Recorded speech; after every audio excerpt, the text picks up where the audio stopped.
The opinion piece, "Is having a boyfriend embarrassing?" has sparked a lot of controversy and discourse online, and today I want to talk about it from the perspective of someone that has been victim to narcissistic abuse and emotionally toxic relationship, and kind of give you my thoughts and perspective on, is having a boyfriend embarrassing?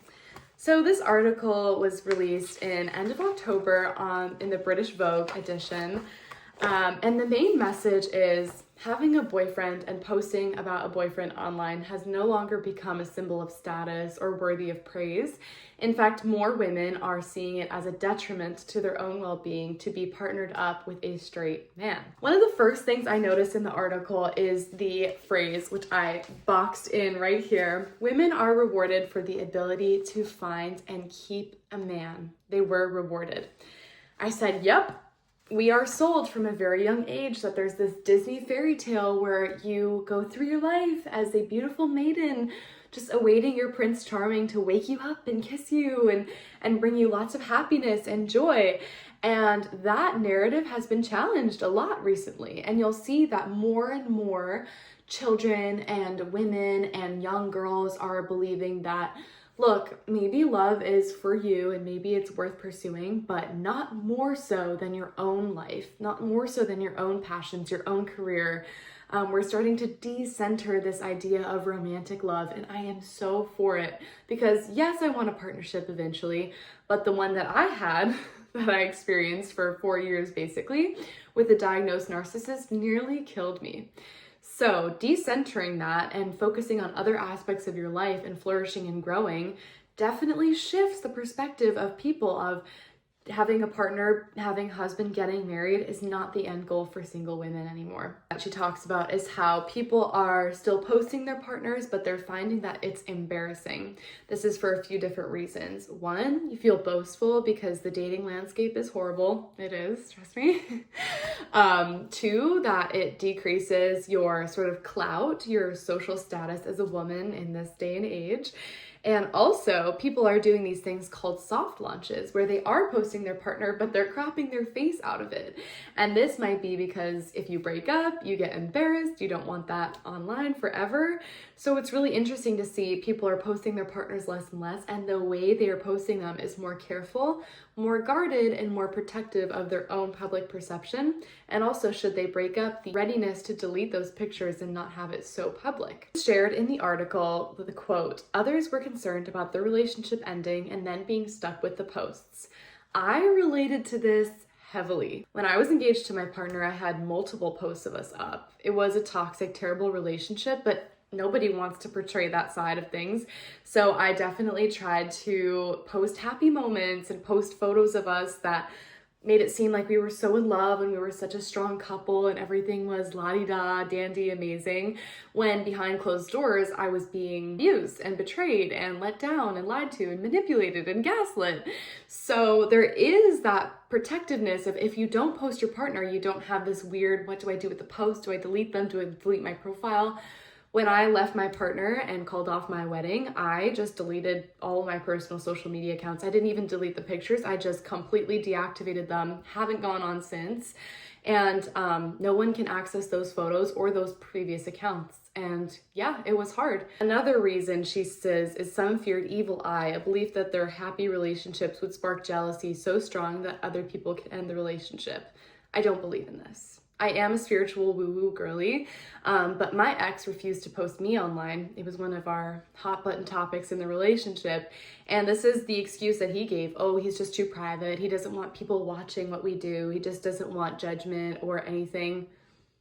I don't really, like, if you're gonna post online about your breakfast, what movie you just saw, which friends you're hanging out with, the places that you're traveling, like, evil eye could apply to any of that. So why are we only seeing that in the form of partnerships and boyfriends and girlfriends and getting married and engaged? I don't believe that, and I don't personally resonate with that argument of not posting or posting a partner online. The article then goes on to discuss this general discomfort or embarrassment that women are finding themselves having if they are in a relationship. Boyfriends are out of style. They won't come back until they start acting right.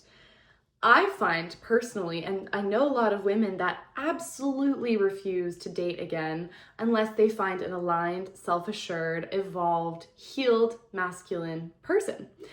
And I will not ever go into a relationship that I was in again. You get burned so badly, you touch fire, you learn your lesson.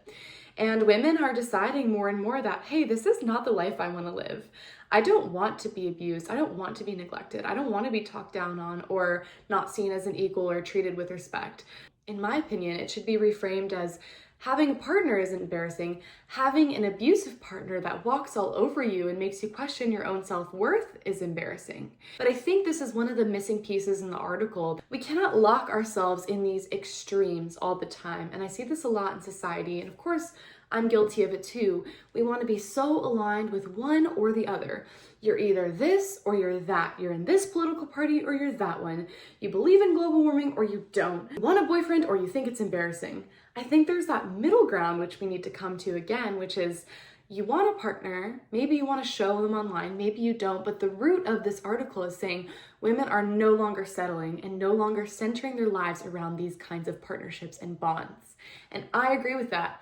However, I wouldn't find it embarrassing should I find the right person in my life. And I think there's nothing wrong with wanting that and searching for that. As long as it's not your whole personality, as long as your life isn't centered around that and that's not your only goal, I think partnerships and love and sharing love and telling people in your love should be a great thing, should be an accepted and wonderful part of your life that you shouldn't be ashamed of. And that's my biggest gripe with this article is it almost seems like people who are in relationships should feel shame for it because it's not cool, or all men are horrible, or this or that. Like, that's an extreme, and I don't believe that. He quotes a post where one of the comments says, having a boyfriend typically takes hits on a woman's aura. I think if you are in a healthy, loving, non-toxic partnership, you glow. I've seen women in love that just glow. Anyone in love, it's not just about women. Like when you're treated with softness and respect and dignity and you're protected and you feel loved and cared for, whatever that looks like to you, it's the most beautiful thing, honestly, is to find that. And it's so rare to find that. And I think that's why there's discourse and discussions like this where your aura suffers if you're in a relationship, because mine did. And so many others did, because we are stuck in these toxic trauma bond relationships that are with unevolved, hurting men. I'm the first to admit that me in my relationship versus me out of my relationship, I feel so much more confident now, so much more regulated, so much more in control, and so much more healed than I was in my relationship. But again, that's because the relationship was toxic. And I do believe, and I still hold out hope that the right relationship with the right partner, I could maintain and preserve this dignity, self-respect, and confidence, because that person will also encourage that in me and encourage me to be better. He goes on to say that women are icked out. Audiences are icked out by seeing too much boyfriend content, including myself. And she says she liberally uses the mute button to turn off any people's stories that are posting their partners regularly. I personally could not see or stay online Instagram when I was going through my breakup because I was actually triggered by it. I wasn't really icked out by it or grossed out by seeing boyfriend content. I was just really, really sad. And I was really, really lonely and really upset and maybe a little envious. Maybe some people are grossed out by it. I personally didn't experience that. More so, I couldn't handle it. And I felt like a lack and I felt like a loss. And I felt that lack and loss was amplified when I saw other people celebrating what felt like so out of reach for me. But now, a year and a half out of my breakup, I can see that content and I genuinely feel so happy for people. Happy, and I hope that it's genuine because you don't know. And that's the other thing that I think we should take things with a grain of salt. Look, just because someone's getting engaged, I was engaged, just because someone's having a baby, just because someone is posting these wins, doesn't make them wins. So I think it's important to think a little bit critically about what you're seeing online and take it as people are presenting the best versions of themselves. And honestly, if things ick you out, if they gross you out, or you can't handle them emotionally, like, don't watch it, don't engage with it. And that's what this author is doing, and I applaud her for that. just because she is icked out by it or grossed out by it doesn't mean that it makes it embarrassing. We have to separate the two, I think. Talks about her colleague, and she posted, her name is Sophie Milner. She's a content creator, and she posted her relationship and experienced thousands and thousands of people unfollowing her after posting her boyfriend. And she got a lot of comments and subscribers saying, please don't get a boyfriend. And I wrote that this is a genuine fear for women's well-being. I see the hesitancy. If you talk to any woman, they will have a story of being mistreated by a partner or a man. And so, of course, this isn't fabricated. It's not in our imaginations. People are skeptical of this because of their real life lived experience. And it is so common for women to be mistreated in relationships. So, of course, you start to become a little protective of yourself and your friends or content creators that you admire, and you hope that their experiences are better. But you are only acting out of your own knowledge, out of your own lived experience. And if that has all been bad, of course it's easier to lean on the side of protectiveness. Of course you might think like it's a hit to your aura or your safety is threatened. Most homicides committed against women are from intimate partners. People have a reason to be worried. Your abuser is most likely to be your partner. So there is a real, genuine fear that lives in, oh, you're getting into a relationship. Your well-being and your safety, unfortunately, goes down. And that's statistics. And that has caused a lot of people to be skeptical of romantic love with men. And she goes on to say, being single gives you freedom. And that's true. You are free, especially with toxic partners who are possessive, who are controlling. You probably don't have those same freedoms. I didn't have those same freedoms in my relationship. So yeah, there is an argument to be made that, look, not all men are like that. Not all partners are like that. Not relationships are like that. But I think women are too scared and have been too scared to try because of that hurt. And so that addresses a real need for men to step up and to heal and to not mistreat women anymore. She does speak to a very important point that says being partnered doesn't affirm your womanhood anymore. There was a point where your identity as a woman heavily correlated to your ability to be a wife. And that's no longer the case. And I think there is a liberation in that. It's not your core identity. It's not your solid personality trait. It's not the one thing that makes you who you are, is who you're with. Now we're finding identities outside of that thanks to feminism, thanks to women's rights advancing, thanks to independence and freedom of thought and freedom of expression. It opens up the door. And if you don't seek partnership because of that, then good for you. And if you don't seek partnership now and you want to later, that's also great. She also says women are reclaiming and romanticizing their single life. Guys, this is such a beautiful part of exiting a relationship, truly.